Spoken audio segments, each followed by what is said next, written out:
Good afternoon. Thank you for coming along to my session. My talk is called A Practical Approach to Security in the Cloud. It might be an example of the risks of letting somebody else write your synopsis for your presentation. So hopefully some of you won't be too disappointed by what I'm going to present compared to the description for my session. My name's Chris Blunt. I'm a director and consulting partner for a company called Azenic, based in Wellington. We're a specialist governance, risk and assurance consultancy.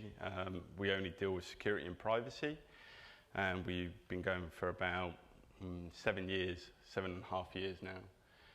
And over the last 6 years, we've done a significant amount of work with government and commercial sector clients around their adoption of cloud computing in its various forms. And some of what I'm going to present today is around how we've helped them, or techniques that we've used to help them in their journeys to the cloud. So security like to say no. And we've had this perception of being the no department for a very long time. And over the last 20 years of my career, I've gradually seen it shift towards the help and enabling the business to achieve its goals. But the cloud is one of those areas that seems to have got back to the default setting of no, but what was the question? And we really do ourselves a disservice when we start with a position of no, particularly when we're looking at cloud adoption in organizations, because the business is starting to believe that we should be more agile and that we should be able to respond to their requests as quickly as they're making them. Although there are some challenges in doing that, the transformation rates of businesses and the opportunity that cloud presents to a number of different areas of the business to actually transform at those rates that they wish to, mean that when we say no, we're going to start giving ourselves a bad reputation again. So hopefully, as we progress through my slide deck, we will look at some of the techniques that we can use so that we can say yes to the business a lot more often than we might otherwise do. So I'm going to start off with a controversial point of view, which is that, so along with the cloud, we're learning and hearing a lot about shadow IT at the moment, and what that means to the organization, particularly from an ICT perspective.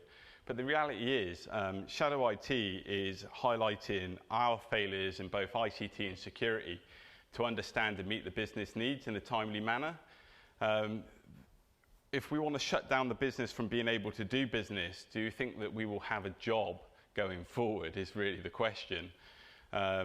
So we need to be able to look at what the business is doing in the area of shadow IT, help them understand the risks around it, and help those bring those services and systems into the organization in a controlled and managed manner. So a lot of the focus when it comes to shadow IT today is about shutting down those services, and I think that that might actually be a very harmful approach to take when you work in ICT. I think what we should be looking to do is help the business understand their risk in that area, and then to look at how they wish to manage that risk, and then enable them to do that. If we're seen as a roadblock going forward, we're going to become obsolete, and if we become obsolete, then we're no longer required. It's as simple as that. So a really important point when it comes to cloud computing is that it is not a technology. Most of the conversations we have with organizations start with the ICT department talking about the cloud technologies that they're about to adopt. They're not adopting any cloud technologies. They're effectively adopting services which are to consume technologies. Cloud is an outsourced business model. It's not a new concept. It's one of the oldest concepts when it comes to computing in the world, which is renting computing space from other people. So bureau computing in the 60s and 70s, so when people outsourced their financial processing to large mainframe organizations, And then in the 2000s, the application service provider. Now, I had one of the dubious honours of having worked for one of the ASPs in the 2000s and realised that the technologies just weren't mature enough at that time. So cloud is enabled by the maturation of virtualization technologies and the lowering of the cost of good internet connections and network connections over the last 20 years or so. But it's not a technology. So if it's not a technology and it's an outsourced business model, how do you manage the risks associated with it? Well, the first thing you need to understand is that information security is essentially a risk management discipline, not a compliance discipline. Although over the last 20 years or so, it's been treated as a compliance discipline. Now, the big problem with risk is that when we talk about it in terms of ICT and security, we're normally only considering the negative side of risk that is associated with what we're planning to do. But ISO 31000 defines risk as the effect of uncertainty on the objectives, and those effects may be positive or negative in the form of opportunities and risks. So therefore, you can't take an opportunity, particularly those associated with cloud computing, unless your organization is willing to take on some level of risk associated with doing so, as risk and opportunity are the two sides of the same coin. So a question for you guys is, when you perform risk assessment, if you perform risk assessment, do you take the time to identify the opportunities associated with what the business is planning to do, or the cloud services that you're going to consume? By show of hands, does anyone? Has anyone ever? One person? That's about what I expected. So what we discovered a couple of years ago is that when it comes to adopting cloud services, it's really important to understand what opportunity the business is trying to take, not just to tell them what the negative risks are associated with it. Now, sometimes these things have actually been already identified as part of a business case.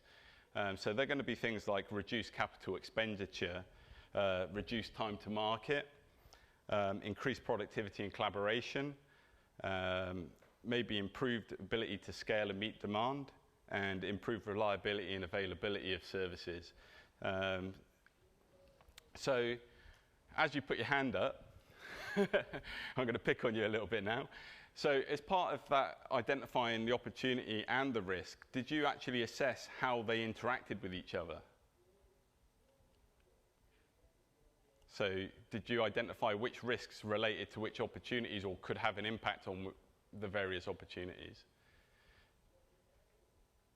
So if you haven't, I suggest that one of the things that you do want to take away from this is looking at opportunities and risks, is to actually start assessing how they interact, because it can be really useful because it helps the business make a decision on whether or not a risk outweighs a benefit, or a benefit is a higher priority than the risk that they're facing. So a good example of that is I completed a risk assessment for a customer that was looking to adopt email service as a software as a service offering. And as part of that, we identified that there was an interaction between the ability to maximize the cost savings as an opportunity compared with what they currently did, but that their aversion to offshoring data because of the data sovereignty risks meant that they were unlikely to be able to gain significant benefits from going to the cloud unless they were willing to cede data sovereignty as a risk that they were unwilling to take. So effectively, it meant that they had to make the decision to either accept the risk associated with the fact that their data would be held in a foreign jurisdiction, or they had to relinquish some of the cost savings that they might otherwise face. It's a really powerful way of getting them to think about what their priorities are in terms of opportunity and risk. So that brings me on to my second point, which is I'm assuming that I have a room full of ICT people or security people. Is anyone here actually from the business? No. That's what I thought. When organizations are typically looking at their risks to go to the cloud, they want the security person or the ICT people to make the decision on what that risk looks like for them. Now, the problem with this is we very rarely own the risk within the organizations. So even your CISO roles, for example, if we've got any of those in the room, they're really responsible for helping the business understand their risks and manage their risks, but they're not accountable for ensuring that those risks are managed. So in the financial space within your organization, the CFO would be accountable.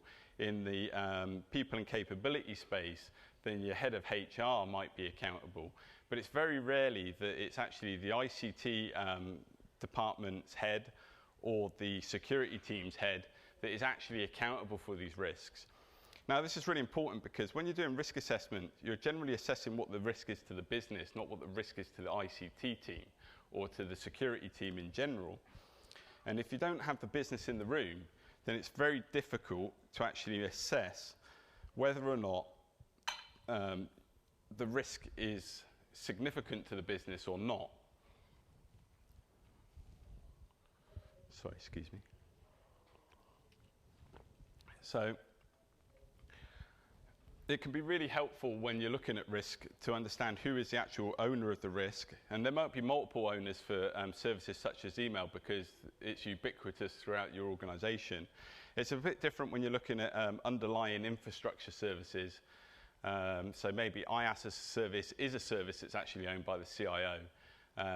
But everything that's built on top of that service is generally a business system that's consumed by the business and delivered for their benefit, and therefore is about their risk, not yours. So when you're looking at security risks, how many of you consider the privacy risks that are associated with what you're doing? Ah, that's quite good. Good for you, show of hands. So security and privacy aren't actually the same thing, although in a lot of cases they are compounded to be the same thing. And it's important to understand that when you have personal information that's being collected and stored, particularly in cloud services, what the actual business processes are around that as well. Because security is only going to help you achieve Principle 5 of the Privacy Act in New Zealand, which requires you to take reasonable steps to protect personal information from loss, unauthorized use, disclosure or modification. So that leaves actually quite a lot of gap between security and privacy when it comes to personal information. So we need to understand why information is being collected, who it's being collected from, how it's being collected, and how you're planning to use it. Then you also need to take into account how you're going to give the people that you're collecting information from rights to access the information you hold on them, rights to correct it, and these are two areas that are normally completely disregarded from the Privacy Act by most organizations when they're collecting personal information as part of their business process. Then you have to consider the accuracy of the information, the limitations on its use. So if you collected information for a particular purpose, you can only use it for that purpose. You can't use it for other purposes later on, not without going back and reconsenting. You'll be amazed at how many organizations will use information for a purpose for which it was not collected. And obviously the disclosure of the information. So the Act has some get out of jail free cards for some specific areas, and they're largely around upkeep of the law and protection of individuals. So that's reasonably straightforward. Then you've got the use of personal identifiers or unique identifiers for individuals. So the Privacy Act is actually reasonably broad in its terms, and security will only help you with one of those aspects. The other aspects will require you to perform a privacy impact assessment, which is similar to a risk assessment but not the same. And when you're actually looking at privacy impact assessments, you're focusing on largely the business processes and the privacy enhancing techniques that you can introduce to those business processes and all the people that are responsible for enacting them. So is that obvious? That's an architecture model. So risk is related to what you're doing and how you're doing it. So a lot of times when organizations do risk assessment, particularly when it comes to the cloud, because they're adopting a service and they're not actually architecting the underlying platforms themselves or infrastructure, and maybe even the application in software as a service as an instance. They believe that they don't need to consider the architecture of the solution as part of the risk assessment. So how many of you, as part of your risk assessment processes, look at the asset value and or the attacker?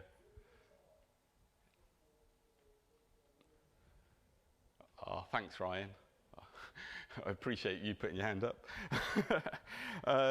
So the problem with asset value is that it's quite hard to argue against as an effective way of looking at risk, because assets have value to the business, right? Information has value to the business. The problem is that if you only look at asset value, it tends to focus on the asset itself rather than the interaction that the different people have with the asset. Similarly, attacker-centric feels like a natural progression. It also feels that you actually identify real threats to your organization. You know, we deal with a lot of organizations that have created some really nice personas about who might attack them, what skill sets they have, even giving them names. It's really great. The problem is that they're not real. And when it comes to that, unless you're running an intelligence agency, which very few people are, they don't actually reflect who's likely to attack you. And worse still, research in the human behavior sciences has shown that it's really hard to predict motivators. So what might motivate somebody to become a malicious insider versus an external attacker to attack you is really hard to predict. So it generally soaks up a lot of time, effort and money with very little value. What we found is that generally in most risk assessments, what you can actually get away with is identifying whether it's an internal person, an external person, and whether the behavior is accidental, deliberate or malicious. And it's about as far as you can go. But the real important thing when it comes to risk assessment is what are you actually doing? So you have to have at least a basic model for architecture so that you can look at the threat models that you can determine around that architecture. So even if you're using a SaaS-based service, there is likely to be some level of architecture involved, whether it is merely how it integrates with your identity and access management solution, or how your end users are going to consume the service. So what are they able to access it from? How are those endpoints protected, et cetera, et cetera, et cetera. So has anyone here actually done threat modeling using Microsoft's Stride methodology? No one? If you haven't, I suggest you give it a look. It's a really powerful way of identifying real risks based on what you're doing. Obviously, you then have to extrapolate those threats into business risks so that they can be rated and evaluated by the business rather than just merely technical risks. But there's a really good book by Adam Shostak called Threat Modeling, Designing for Security, or something along those lines anyway, that's really worth a read in that space. So there's a significant amount of advice around what threats and risks exist in cloud or in cloud environments. I'd recommend the ENISA and the Cloud Security Alliance stuff as a really good starting point. And also, if you're in government, you're required to look at the Cloud Considerations paper, which I wrote, so I'm slightly biased on it. Although I do apologize for the 105 questions that came along with it. It's the paper that's good. The 105 questions may be less useful in your circumstance. But ultimately, they provide a solid foundation to anyone that's new to understanding the technical risks associated with cloud. Obviously, you need to then elevate those to business risks or at least identify what the business consequences are around them in terms of the impact, so that the business can make a decision. So the two biggest risks that come up during any risk assessment that's performed around cloud in our experience are data sovereignty and malicious insiders. So data sovereignty appears to have a number of different meanings depending on who you are and the context that you're thinking about it in. But generally, in my experience, it's really about what laws apply to your data. So when you're running risk assessment workshops, you need multidisciplinary set of people involved in those workshops, including the business, the technical people. You're likely to want legal expertise in the room, particularly when you're looking at laws that might apply. But really it's down to where is my data going to be held, what laws apply to it, what does the contract state, and this is really important, about who owns the data and how it can be used by the service provider. And also, as a third point, and one that comes up time and time again, it's about what those service providers will do around lawful access to your data. So where a court in one country or another has issued a request to access your data or a user's data within the platform or service. Now, most of the large providers have transparency agreements or processes where they publish who's accessing or making requests to access their data. There's been some very high-profile cases, including Microsoft's in Dublin, where they're preventing access to a mailbox there at the moment by challenging the legal action taken by the US government. So it's really about how your service provider or proposed service provider will handle those requests. And just because your data's onshore doesn't mean that it isn't subject to other laws as well. And that's an important consideration when it comes to data sovereignty. So sticking it into a service provider that's run by an American corporation still means that certain laws like the Patriot Act may apply. So you need to understand exactly what the jurisdictional issues are, even if it's held in New Zealand. From a malicious insider point of view, that's going to come down to what your service provider's processes are for managing access to customer data within their environment. Now, this risk really isn't any different to what it is today, whether you run your own systems or whether or not you outsource systems to a service provider. You have ceded some level of control of your data in the circumstance where you outsource it, whether it goes to a cloud provider or a managed service provider. So you need to look at how the service provider manages access to your information while it's held in their service.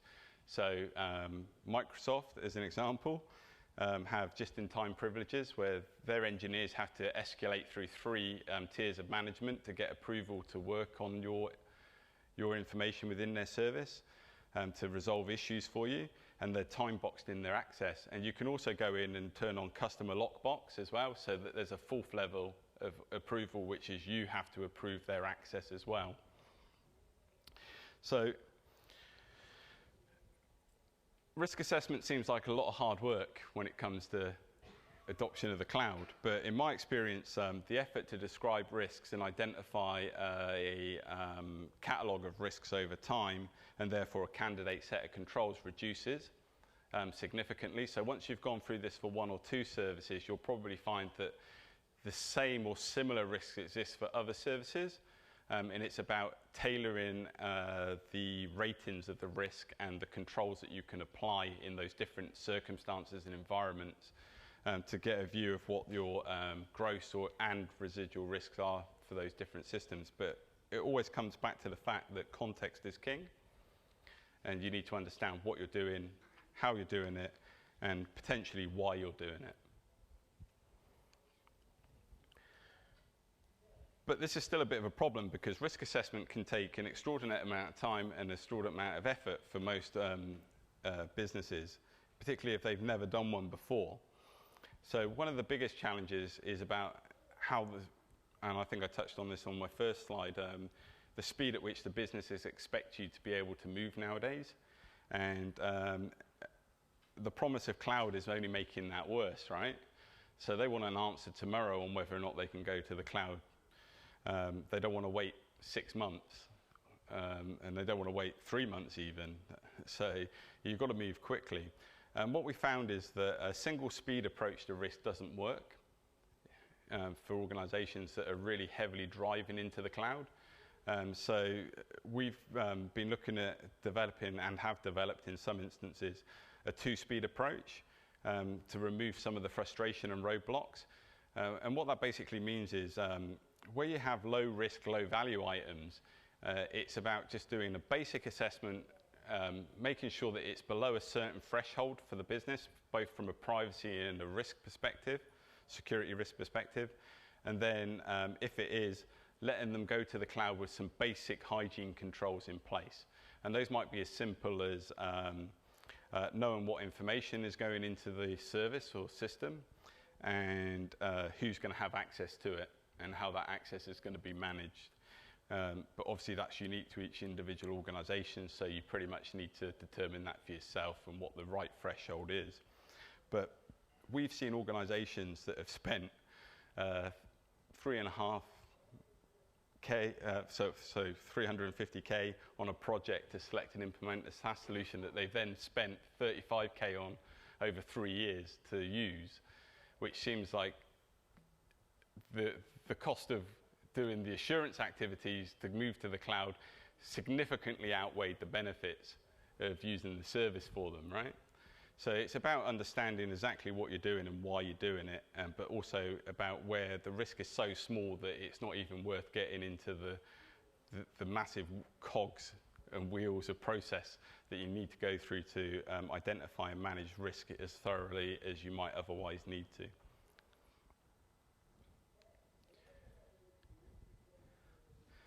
So I might be wasting my time asking some of these questions. Has anyone here actually compared their current risks to the risk of using a cloud service to deliver the same business solution?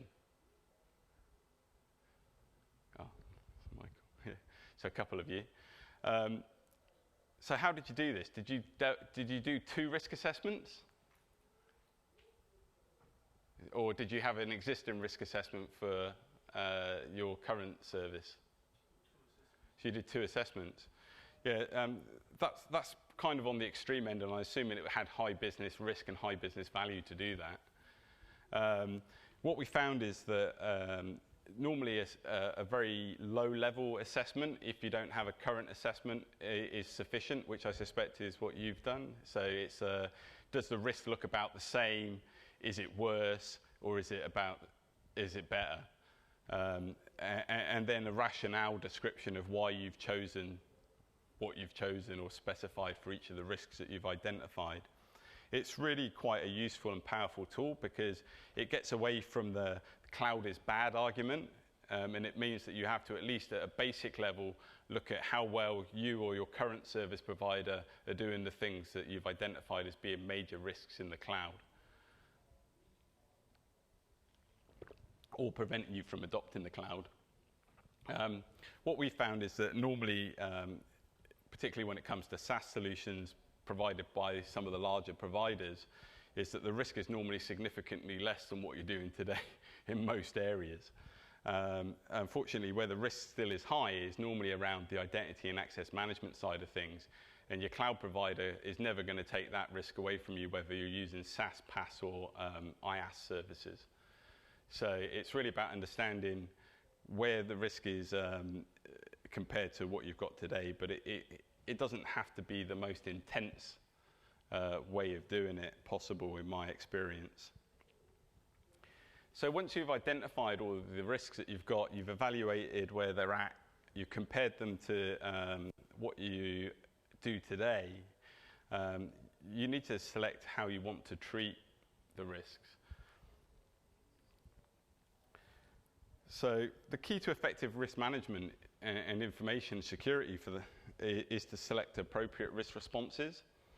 Now, there are really only 4 risk responses, and they are to treat the risk, so that's to implement a control that either modifies its likelihood or impact, to transfer it, which is to either offset it to a third party in some way or other. Most common way of doing that is insurance, and I'm sure we're all being bombarded with cyber insurance at the moment. The problem is that if you actually read any of the details of your cyber insurance policies, they all say, have you assessed the risk and selected appropriate controls to manage those risks? So your insurance may not be worth the paper it's printed on and the money you've paid for it if you haven't actually assessed and can demonstrate that you're effectively managing your risks. The next option is to accept the risk. This is actually far more common than you think, particularly when going to the cloud. Sometimes the organizations will, and the business side of the organization will accept risks that they might not otherwise take because the opportunity is greater than the risk in their mind. And in the fast-paced world of transformation, innovating, ideating, all those good words that Laura used this morning, you really aren't able to hold the business back. But there's only one way to eliminate risk, and that's to avoid the risk. So that's to stop the activity giving rise to it. So in this case, that would be either to terminate or to not move forward and use a cloud service. Now, most organizations are actually unwilling to stop the activity giving rise to risk, in my experience. And in a lot of cases, nor should they be, because if they choose not to take the risk, then they can't take the opportunity that's associated with it as well, because they're both sides of the same coin, as I said earlier.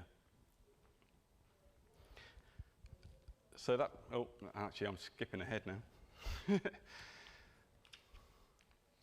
Oh no, that's right. So if you can't avoid the risk, then you need to understand how you can effectively manage it if it's not low enough for you to just accept. So when it comes to controls, particularly security controls, we like to use a lot of fancy words, fancy names for different types of controls, but it's really important to understand what the objective of the control is and how it modifies risk when you're performing risk assessment. So a good example of this is actually a Formula One car. So who thinks that the brakes on the Formula One car are to enable it to stop quickly? Quite a few hands. Who thinks that the brakes on a Formula One car are to enable it to go as fast as possible, safely as possible? Another quite a few hands in the room. I'd actually suggest it's the latter rather than the former. But it emphasizes that controls can have two sets of objectives assigned to them, right? So at times, yeah, you do want the brakes to be able to stop the F1 car as quickly as possible, particularly when you're pulling into the pits, because otherwise you might run over your pit crew, as we've seen in the past.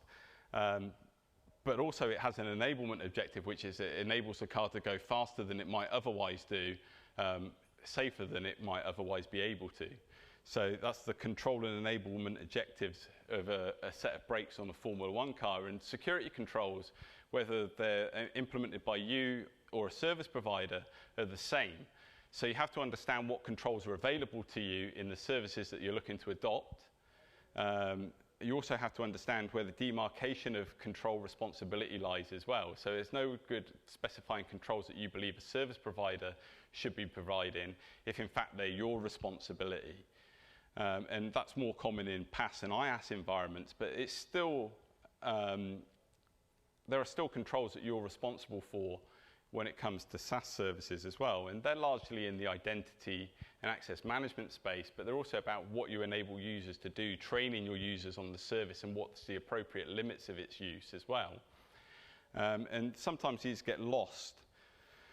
So there's some really good standards out there that provide some base control objectives and controls catalogs as well. So ISO 27001, although it's an information security management system, it does have Annex A in it, which has a control set associated with it. And ISO 27002, which then expands on that control set, gives more detailed breakdown of the objectives and the various types of controls that might be available. Now, I focus on those two documents in particular Because if you're looking at adopting public cloud, particularly from large-scale vendors, you need to have an understanding about what those standards are and the control sets that they specify, because they're the ones that are largely being used by vendors like Microsoft, Google, AWS, etc. And if you don't understand them or understand how to map them to the controls catalogs that you have to use, so if you're government, you're probably using the NZISM for your sins. If you don't understand how they map and can be mapped to those standards, then you're probably going to be in a world of pain when it comes to understanding and reading audit reports, which I'll touch on in a bit. But different types of controls affect and modify risk in different ways. So deterrent and preventative controls, which I think Laura touched on this morning, are about reducing the likelihood of a risk eventuating. So examples of those would be security guards and fences outside your data centers, all the way through to user authentication and access controls and secure development practices. They're designed to prevent an incident or an event from happening. So then you've got detection, notification, and then recovery and restoration controls. And they're really designed or specified to reduce the impact of an event eventuating.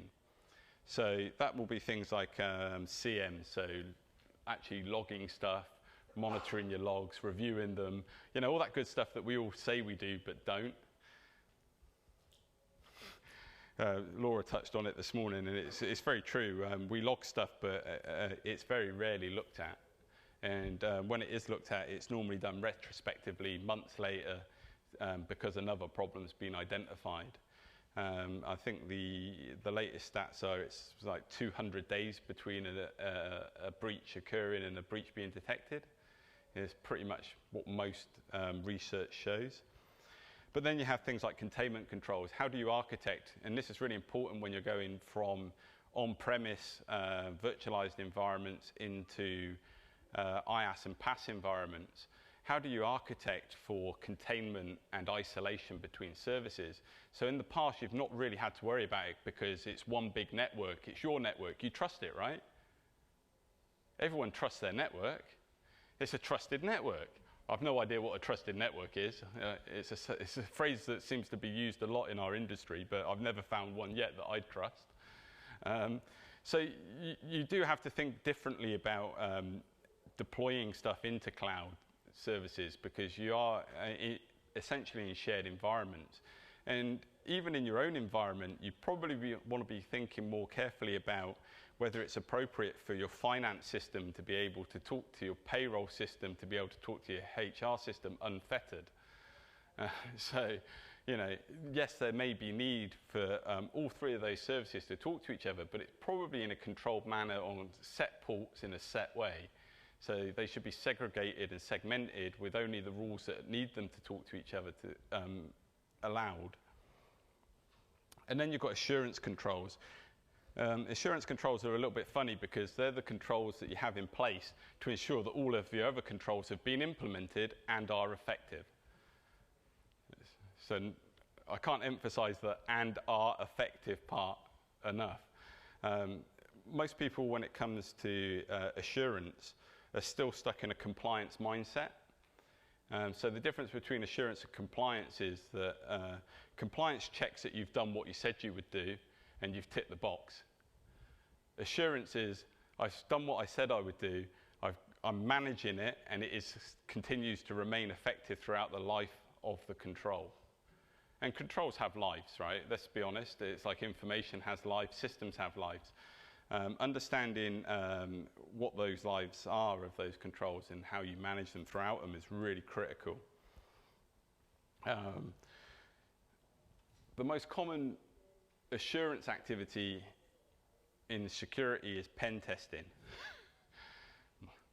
which is interesting because it's something we do at the end of the process. We've deployed what we were going to do and we've tested it to make sure that we can't find any security vulnerabilities. The problem is most security penetration tests report vulnerabilities as risk. So they describe it in terms of this is a low business risk, or this is a high business risk and should be remediated immediately. The problem is a pen test doesn't find risks, it identifies issues. And if we continue to manage issues as risks, then we're not going to actually fix those problems, or the business might think that there's a potential to delay resolving those issues. Whereas in fact, once a pen tester has found something in your environment that's not good, you probably want to fix it fairly soon, because if you've enabled them to find it in a time box period, and they found it quite easily, guess what? Hackers, when they can access your system on the internet, and let's face it, it's cloud, it's on the internet, don't have a time box. Yeah, they may not be as skilled as your pen testers, but they've got a lot more time on their hands. So they're going to poke at your systems until they can find those holes and those flaws and exploit them. So if you're using pen test as your only assurance activity and you're treating the results as risks that you can manage, I suggest you might want to stop and reset that expectation. So when it comes to controls, it's also important to understand that a control can actually introduce additional risks that then have to be managed. The classic example in the cloud environment will be encryption of data at rest. So I'm sure you've all been told, if you just encrypt the data at rest, everything's fine. The problem is, the minute you encrypt the data at rest, it's subject to data loss because you can't manage your encryption keys. And let's face it, nobody manages encryption keys well. Not in my experience, anyway. And then you've got emerging controls, such as cloud access security brokers, CASBs. How many people had conversations with vendors recently about CASBs and how they're going to solve all of your security problems in the cloud? So a few. How many of you have of those vendors are actually delivering the CASB as a service rather than putting the tin on your site? Every single one of them. Cool. Or a bit of a shake, don't know. Half and half. So the interesting thing is a lot of the providers of CASB services are offshore cloud service providers as well. So this introduces an interesting challenge. So if you can't put your information into an offshore cloud because of the data sovereignty risks, but it's okay if you put an offshore CASB in front of it and then hand over your encryption keys to manage the information going into the service, how are you any better off? Do you have to put another CASB in front of that CASB and then another one in front of that one? So you've got the turtles all the way down problem. Similarly, one of the other things that CASB or hold your own key type solutions causes that they cripple the functionality in most SaaS services. So again, this is an example where security generally will introduce problems for the business. And you have to understand that the minute you start introducing problems for the business from a security and ICT perspective, yeah, you're kind of eroding the opportunities and benefits for them. And that's what they remember you for, not the fact that you help manage the risk. So it is about understanding that balance from the business point of view, not just purely from a technical point of view.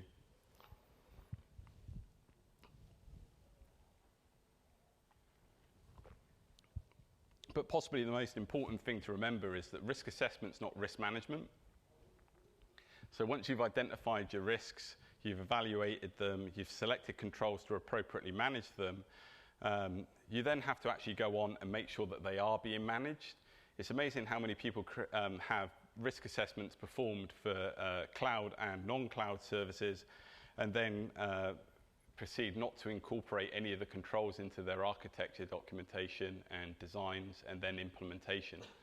So when it comes to getting assurance, you go, well, you did a fantastic job of identifying the risks and the controls that you wanted to manage them, but then you didn't implement any of them. So it is important to understand that if you are going to do risk assessment, you need to then go on and do risk management, which is the act of managing the risks over the life of the service or system that you're using. And actually monitoring them throughout that as well.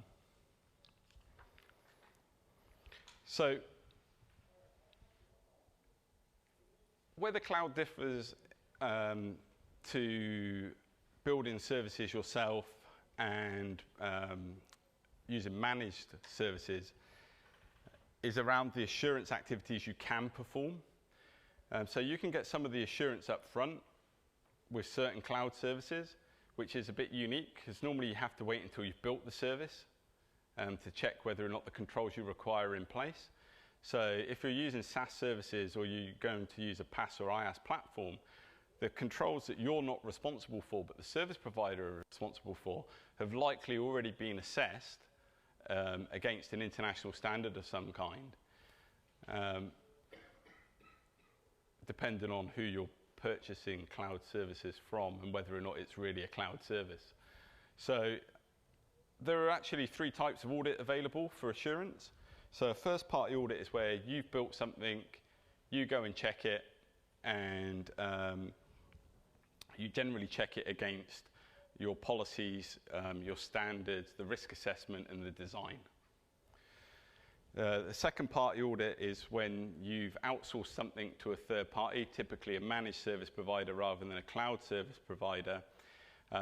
They've actually built or designed something specifically for you, and they implemented it and managed it on your behalf. Either you would do this, or you would engage a second party to go in and check that those things have been done. And this is a really key point. You can only assess against what you specified in the contract typically. And it's amazing how many people do not specify their security and privacy requirements in their contracts with their managed service providers. And that I'm including some of the cloud wash services as managed services here. So where it looks cloud-like, it's got a cloud-like name, but it's not really cloud. I'm not able to consume it as a service really. I can't stand up and scale resources as I require. I'm just purchasing something and I'm paying for it over a set period of time. And then in the cloud, from public cloud service providers, you've got the independent third-party service provider or service audits. Now, they're normally based on a specified scope, and they're normally performed by a certified accreditation body. So if we take ISO 27001, for example, that's normally IRCA or one of the other ones such as PECB that accredit those auditors. And it's normally against a set standard. So the audit is performed to a set standard, not against a set standard. So that's something like ISO 19011 or 27006. And those assessments are generally against ISO 27001, or they're an attestation audit, which is where the provider states what it is that they have in terms of controls, and the auditor goes in and checks against those statements. And that's what an ISAE 3402 or an SAE 16 audit is. So when it comes to the cloud, your options for auditing or getting assurance are actually very different to what they are today. So you're unlikely to walk into a data center, walk through it and check all the different controls that you expect to be in place. You have to be comfortable with what ISO 27000 audit is and what a ISAE 3402 SOC 2 Type 2 audit report shows. And you also want some transparency from your service providers. And what I mean by that is the opaqueness of your service provider depends greatly on who they are, in my experience. And you generally want to be engaging service providers that will provide you with their audit reports and the scope of their audits, so that you can get a detailed understanding of what it is they have in place, what was assessed, how it was assessed, what it was assessed against, and what the outcome of those audits were, so that you can compare that with the controls that you wanted to have in place. Now, the great thing about some of the public cloud service providers is that they make this available under NDA confidentiality agreements. Others have a step beyond that. They're actually able you to access them in their trust centers. So if you're signed up onto a user account, you can actually go in and find them and download all the information about their security controls, all their audit reports, the scope of their audits. But it is absolutely critical to understand what an ISO 27001 audit is. So it's not an audit against all of the controls in Annex A necessarily. It's actually an audit of the organization's ISMS, so their Information Security Management System. And that basically is their approach to defining the scope of their service, identifying the stakeholders for it, the establishment of the roles, responsibilities and accountabilities within their organization for the security of those services, the training required by the different roles and responsibilities, all the way through to risk assessment, control selection, implementation, and audits against those control requirements, and then the feedback loops that manage that on a daily basis. And that's probably better than most organizations themselves. But you really do have to be careful about what the scope is, because we've seen instances where the scope of an ISO 27001 audit is the physical security of the data center. We've even seen it where it's limited to specific components within a service, not the whole service itself. So it really is important to gain an understanding of how to read those audit reports. And particularly the ISAE 3402, because the service provider writes the starting of those audit reports where they state what they have, and then you have to pick through this is what we did and this is how we checked it. And what you actually want to see is testing of controls and reports, so records to show that those things are managed and maintained effectively.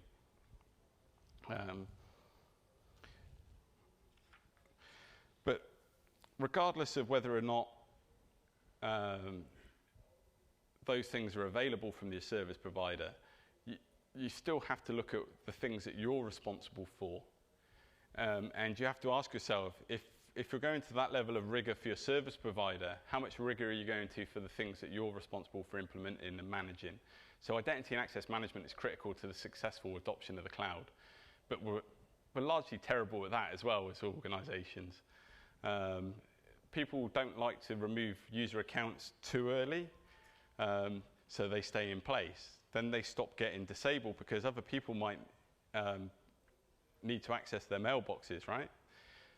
Or we might need their out-of-office message, or I've left the organization message to send out. So identity becomes a festering pool over time unless it's managed well. And with the adoption of the cloud, you're pushing their identity beyond the boundaries of your organization. So understanding what you're doing in terms of managing those things is really important. But the other critical thing, and Laura touched on this morning in her excellent presentation on security superheroes, is unless you're looking for events and incidents of interest, and unless you're effective at responding to them, it's almost pointless what you do in terms of security, because if you can't detect incidents and you can't respond to them effectively, then you're pretty much screwed, for want of a better word, because it's not really a case of creating perfectly secure systems, because there's no such thing. It's a case of being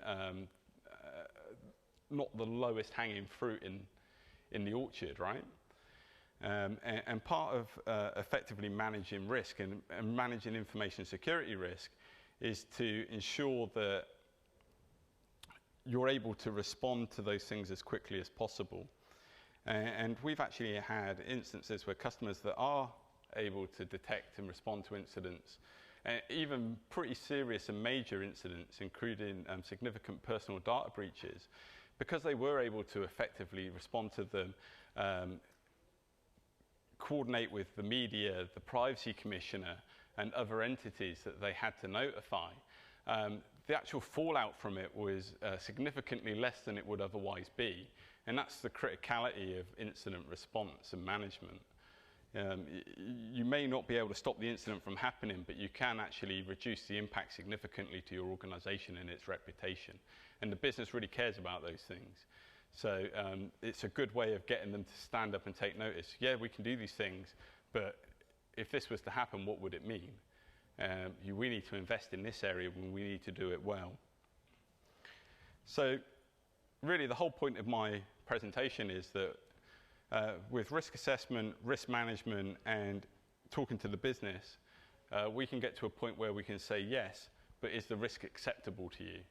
And I think that's a far better and more powerful position to be in as ICT professionals and security professionals than no, and the answer is no. What was your question? Thank you.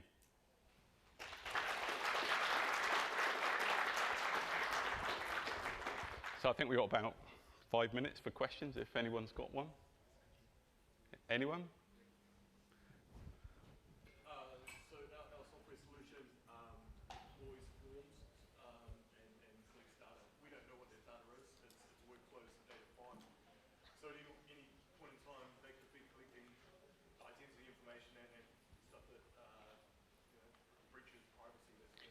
Can I add a few lines of legal jargon to our service contracts? It depends. Is always the answer. Context is king, right? Who owns the process is the real question, right? Is it your business or is it the service provider? No, it would be the customer would own the process. They would define it. We just... Oh, so you're a service provider? Yeah. So if they collect information and personal information as part of their business processes, they are accountable for ensuring that their business processes comply with the Privacy Act. You as a service provider will only be responsible for ensuring that Principle 5 is met. It's all you can do. And it might be in their contract that they specify that you've got to protect against unauthorized disclosure, et cetera, but it's probably more likely that they will have specified certain security controls that you need to meet. And that will probably be based on their assessment of risk, or it might just be based on their compliance approach, depending on what their view of the world is, right? That's the thing with compliance and risk. It's generally sort of opposite ends of the scale, right? I sit very firmly in the risk camp. It's all about risk, and it's all about risk to the business. But some organisations will always sit firmly in that you need to comply with this standard, or you need to do X, Y, and Z. But where it comes to the law, like the Privacy Act, the customers that use your service, if they use it to collect personal information, they are responsible for making sure that they comply and accountable for complying. Cool. Sorry? I work at the University of Canterbury, and obviously, in any other organisation, we've got lots of study data, sharing, collaborating, research, Yeah. but in terms of us as the IT department providing these cloud services, one of the traditional objections in businesses, been around from the data sovereignty, is I think might be a misperception that we're not actually allowed to put like student data and information about people out of New Zealand's sovereignty. So the Privacy Commissioner has published a paper on privacy in the cloud, and it's clear you can host your data wherever you like. It does recommend that you look for jurisdictions that match New Zealand's 12 privacy principles, so maybe Australia, Singapore, EU, etc. The information is collected under the New Zealand Privacy Act, so New Zealand Privacy Act applies to it regardless of where it's stored. So if it's stored in Australia, for example, the Australian Privacy Act does not apply. The New Zealand Privacy Act applies because it was collected here. Yeah. No, you generally won't be able to write anything into the contract because you're accepting terms of services in most cases. What you have to be aware of is your obligations and how you're complying with the Act. So the cloud doesn't take that away from you, but that's the same as what you have today with any system or service that you're responsible for providing. Cool. All right, I'm going to clear the stage before I get kicked off.